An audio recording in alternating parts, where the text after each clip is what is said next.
इमरान खान साहब की 5वीं ईद इस बार जेल में गुजरेगी। लेकिन बड़ा क्वेश्चन ये है कि क्या इस दफा ईद के ऊपर उनको जेल के अंदर बाजमात नमाज पढ़ने की इजाजत होगी। चेयरमैन सेनेट साहब के लिए 9 करोड़ रुपए की गाड़ी खरीदी गई है और ये गाड़ी कौमी खजाने से खरीदी गई है। बाकायदा तौर पे ट्रंप ये कह रहे हैं कि भाई आप आए, you should come and help us. अब ये एक तरह से अमेरिका की तरफ से शिकस्त का जिसे आप कह सकते हैं एतराफ है कि भाई हमसे अकेले तो ये आबनाए हुर्मस भी नहीं खुल रही।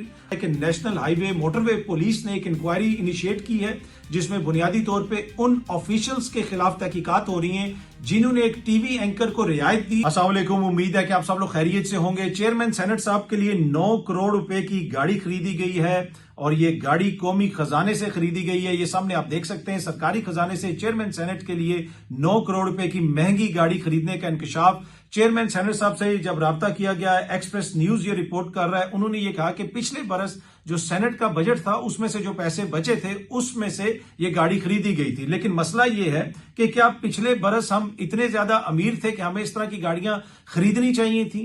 अब आज तो हम गरीब नहीं हुए, इस जंग के बाद तो हमें नहीं पता चला ना कि हमारे पास पैसा नहीं है। पैसा तो हमारे पास पहले ही नहीं था, लेकिन यहाँ पे जहाज हो जाए या गाड़ियां हो जाए वो ऐसे ही हुक्मरान शराफिया के लिए खरीदी जाती हैं। चेयरमैन सेनेट साहब ने जो एक्सप्रेस न्यूज उनको कोट कर रहा है वो ये कह रहे हैं कि जी ये पिछले साल हमने बुक की थी गाड़ी और इस साल अब ऑब्वियसली कफायत चारी की मुहिम चल रही है, अब ये हम वापस नहीं कर सकते तो लिहाजा इसलिए रख ली गई है। लेकिन मेरा क्वेश्चन वही है, क्या पिछले साल हम स्वीडन थे, फिनलैंड थे, नॉर्वे थे, पिछले साल भी तो हम पाकिस्तान ही थे, पिछले साल भी तो हम दुनिया भर से पैसे मांग के अपना जो है मामला चला रहे थे। पिछले साल हमारे पास कौन सी ऐसी दौलत थी या कौन सा ऐसा खजाना था कि उस वक्त ये गाड़ी बुक कर ली गई। एनीवे जनाब, चेयरमैन सेनेट साहब के लिए ये नई गाड़ी आ गई है और खबर के मुताबिक ये गाड़ी जो है उधर सेनेट सेक्रेटरीट भी पहुंच चुकी है और उम्मीद ये है कि चेयरमैन सेनेट साहब ने इस्तेमाल करनी भी शुरू कर दी होगी। अच्छा, दूसरी जानिब एक और खबर भी है पाकिस्तान से। इमरान खान साहब की 5वीं ईद इस बार जेल में गुजरेगी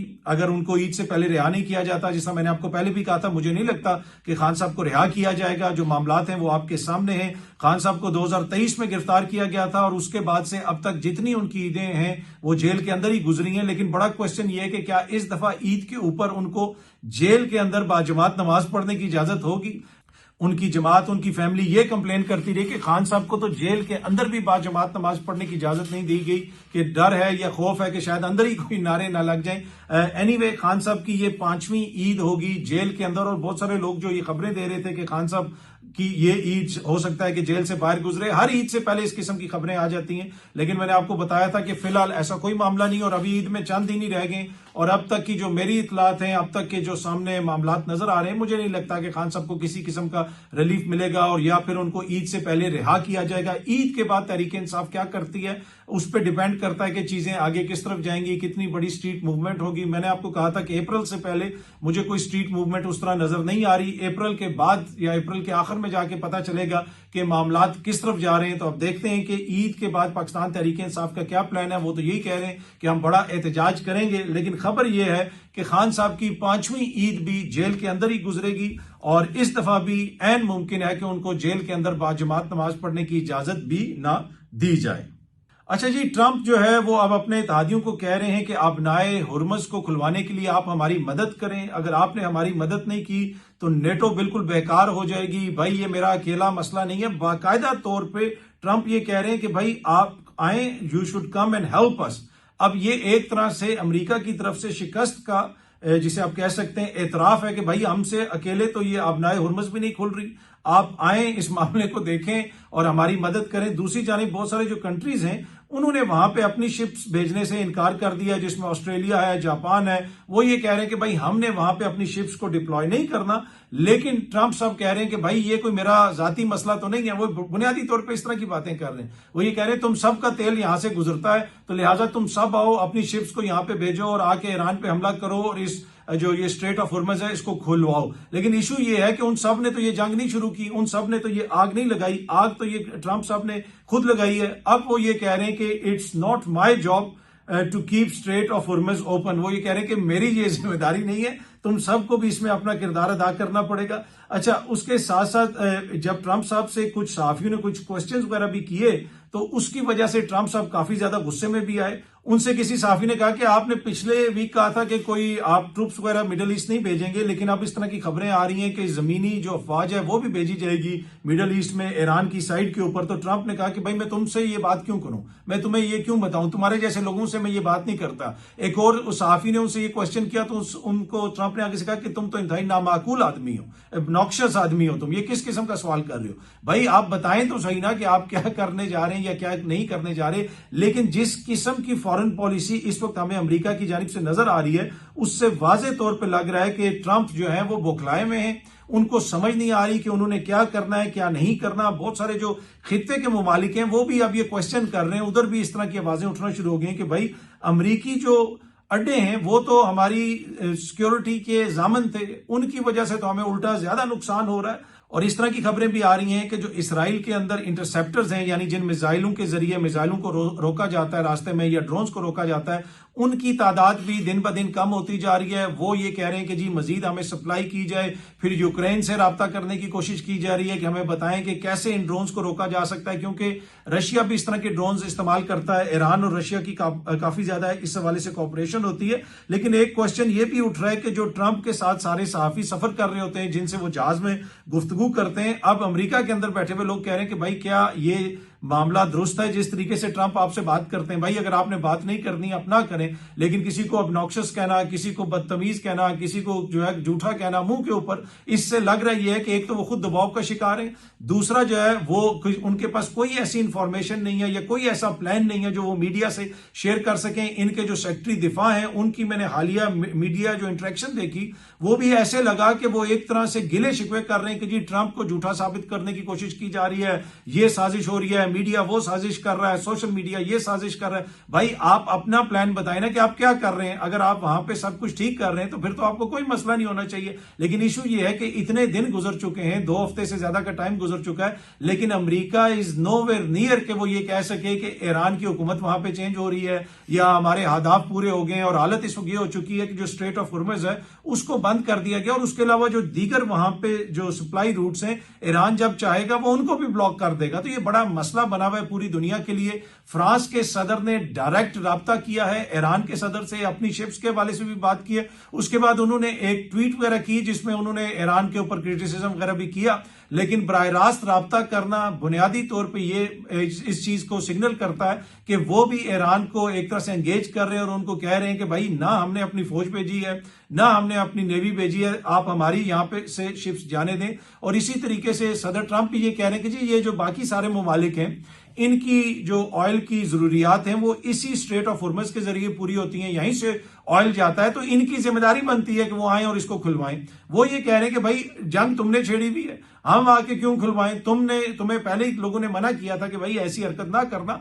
और अरसा दराज से साल से जब भी किसी भी जगह पे ईरान के ऊपर हमले की बात होती थी, CNN हो जाए, BBC हो जाए, कोई भी दुनिया का नेटवर्क हो जाए, वहां पे आके कोई सियासतदान बैठता था, कोई जियो पॉलिटिक्स का माहिर बैठता था, कोई एम्बेसडर बैठता था, पहली चीज जो डिस्कस होती थी वो ये होती थी कि अगर कोई ऐसा तनाजा हुआ तो स्ट्रेट ऑफ हुर्मुज़ बंद हो जाएगी, फिर हम क्या करेंगे। तो ये तो सबको पता था, अरसा दराज से बच्चे को पता था कि यही होगा। लेकिन लगता ऐसे है कि अमेरिका के पास कोई प्लान नहीं था, अगर ये हो गया तो हम क्या करेंगे। अब उनका जो प्लान सामने नजर आ रहा है वो ये है कि तरले मिलते हैं कि भाई तुम भी आ जाओ, तुम भी आ जाओ, तुम भी इस जंग में शामिल हो जाओ और आओ हम सब मिलकर इसको खुलवाते हैं। अमरीकी इंतजामिया के बरक्स जो ईरान के ऑफिशियल्स इंटरनेशनल मीडिया पे इंटरव्यू दे रहे हैं, ऑल्दो कि उनसे सवाल भी बड़े सख्त होते हैं, लेकिन वो बड़े कूल एंड काम तरीके से जवाब देते हैं। जो ईरान के वजीर खारजा हैं उनसे किसी ने पूछा कि भाई 4 जो अमेरिकन हैं, एक टीवी प्रोग्राम में एक टीवी इंटरव्यू के दौरान 4 अमेरिकन जो हैं वो इस वक्त ईरान के प्रिजन के अंदर बंद हैं, क्या वो महफूज हैं? उनके हवाले से आप हमें कुछ बता सकते हैं? तो आगे से ईरान के वजीर खारजा ने कहा कि अगर यूएस और इसराइल अटैक नहीं करते हमारे प्रिजन्स के ऊपर तो मैं यही समझता हूं कि वो महफूज हैं। अगर उनको कोई खतरा है तो वो यूएस के किसी मिसाइल से या इसराइल के किसी मिसाइल से खतरा हो सकता है, क्योंकि इन्होंने स्कूलों को भी निशाना बनाया, इन्होंने अस्पतालों को भी निशाना बनाया। इवन कि इंडिया के अंदर आजकल एक कॉन्फ्रेंस चल रही है, वहां पे भी एक ईरान की शख्सियत गई हुई है, वो भी उधर बात कर रहे थे और वो उन्होंने इंडिया के अंदर भी बताया कि भाई वहां पे जो तेहरान के अंदर एक बड़ा अस्पताल है जिसका नाम गांधी हॉस्पिटल है, उसको भी निशाना बनाया गया है अमेरिका और इसराइल की जानिब से। और भारतीय पार्लियामेंट के अंदर खड़े होकर उनके एक रुकने पार्लियामेंट ने मोदी की बड़ी बेइज्जती की और कहा है कि भाई तुमसे जो बेहतर है खामनाई, वो कम से कम इनके आगे इस तरीके से झुका तो नहीं जिस तरीके से तुम झुके हुए। तो काफी ज्यादा इंडिया को सुबकी का सामना करना पड़ा है, खुसूसन मोदी को सुबकी का सामना करना पड़ा है, क्योंकि इन्होंने ईरान की नेवी को बुलाया, एक्सरसाइजेज में वो हिस्सा ले रहे थे और इनके पानियों के करीब अमेरिका ने जनाब उनकी शिप को अटैक किया, अटैक करके डुबो दिया, जिसमें कई लोग उसमें शहीद हो गए। और उसके बाद से भारत के अंदर भी तनकीद हो रही है और दुनिया भर से तनकीद हो रही है कि भाई कैसा ये मुल्क है भारत जो कहता है जी हम ग्लोबल पावर बनने जा रहे हैं। आपके मेहमान आए हुए थे, आपके यहां वो एक्सरसाइजेज पे आए हुए थे और वहां पे बुलवा के आपने अमेरिका से उनको मरवा दिया। तो ये काफी ज्यादा तनकीद भारत के अंदर मोदी के ऊपर हो रही है। अच्छा, जिस तरह मैं बता रहा था कि खित्ते के जो मुख्तलिफ ममालिक हैं उधर भी जो अड्डे हैं उनको भी टारगेट किया जा रहा है। अब दुबई एयरपोर्ट के करीब जो ऑयल का एक जखीरा है उसको भी टारगेट किया गया है। दुबई के अंदर, यूएई के अंदर इस वक्त फ्लाइट्स वगैरह ऑलमोस्ट मुअत्तल है। मैंने आपको पहले भी बताया था कि कुछ दिन पहले तक तकरीबन 40,000 फ्लाइट्स मुतासिर हो चुकी थी और उसमें लाखों पैसेंजर मुतासिर हो चुके थे। और अभी भी सूरत हाल ये है कि दुबई और यूएई की तरफ तो कोई जा नहीं रहा, वो पूरे रूट्स बंद हैं, बड़ी कम फ्लाइट्स चलती हैं और बड़े मुश्किल से लोग वहां से निकल सक रहे हैं। और आप जिस किस्म के विजुअल्स दुबई एयरपोर्ट के पास से आ रहे हैं, जो लोग सोशल मीडिया पे शेयर कर रहे हैं, उससे आप अंदाजा लगा सकते हैं कि आने वाले दिनों में वहां पे कितनी कैपिटल फ्लाइट होगी या कितने लोग वहां पे जाएंगे या नहीं जाएंगे। ये एक वो चीज है यकीनन जिसको यूएई भी देख रहा होगा। मैं देख रहा था कि उनकी एक मिनिस्टर को इंटरव्यू वगैरह भी दे रही थी जिसमें वो भी इस हवाले से बात कर रही थी। एक तरह से अपना एक सरप्राइज या उनके लिए एक तरह से ये हैरत वाली चीज थी कि ईरान खित्ते के दीगर ममालिक को क्यों टारगेट कर रहा है। लेकिन उसमें देखने की जरूरत है ना कि ईरान कोई पाकिस्तान की तरफ तो कुछ नहीं फेंक रहा या किसी और तरफ तो कुछ नहीं फेंक रहा। अगर आपके मुल्क में अमेरिकन बेसिस होंगे और वहां से अटैक किया जाएगा तो फिर तो यही होगा कि आप वो एक फेयर गेम बन जाती है। ईरान ये कहता है कि इनकी सरजमीन, इनकी एयर स्पेस हमारे खिलाफ इस्तेमाल हो रही है, लिहाजा हम आगे से इनको टारगेट करेंगे। अब आप देख लेना कि स्विट्जरलैंड ने कह दिया कि मैं अपनी एयर स्पेस नहीं इस्तेमाल होने दूंगा। जी हाँ जी, स्विट्जरलैंड की एयर स्पेस के ऊपर से 2 अमेरिकी फौजी जहाज गुजरने थे, स्विट्जरलैंड ने उसकी इजाजत नहीं दी।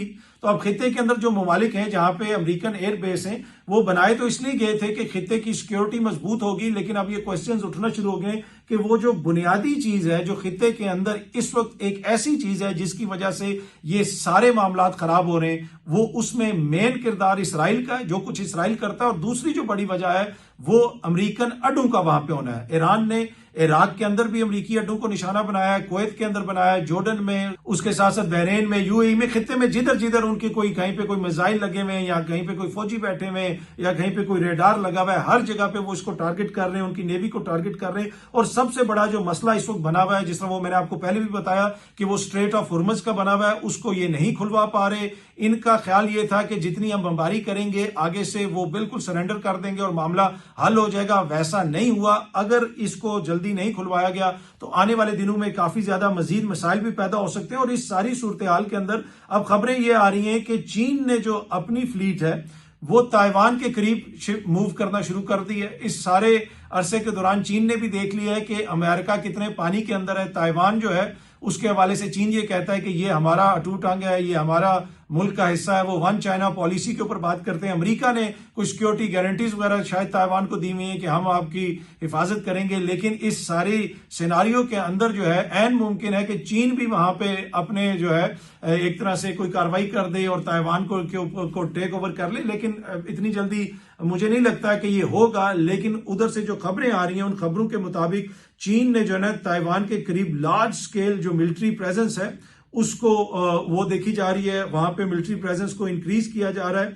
और ये जो 14 दिन की जंग है उसके बाद जो कुछ अमेरिका समंदर के अंदर से अचीव कर सका है उसकी वजह से अमेरिका के इमेज को बहुत ज्यादा धचका लगा है, क्योंकि ताइवान को भी उसने सिक्योरिटी समंदर से देनी है। ये एक स्ट्रेट ऑफ हुर्मुज नहीं खुलवा सकते, इतनी बड़ी इनकी बहरिया है। तो ये ताइवान की कैसे आके हिफाजत करेंगे चीनी बहरिया के मुकाबले में? चीन के पास जो जो हथियार हैं, जो कुछ है वो पूरी दुनिया को पता है। तो इस वजह से अब इन खदशात का इजहार किया जा रहा है कि ऐन मुमकिन है कि इस सारे केओस के दौरान चीन जो है कोई स्टेप उठाए और एक जो ये मामला है जो ऑब्वियसली चीन को खटकता है उसको वो हल करने के लिए फॉर वंस एंड ऑल एक कोई फैसला कुन कार्रवाई करे और ताइवान को एक तरह से उधर जाके उसको टेक ओवर कर ले।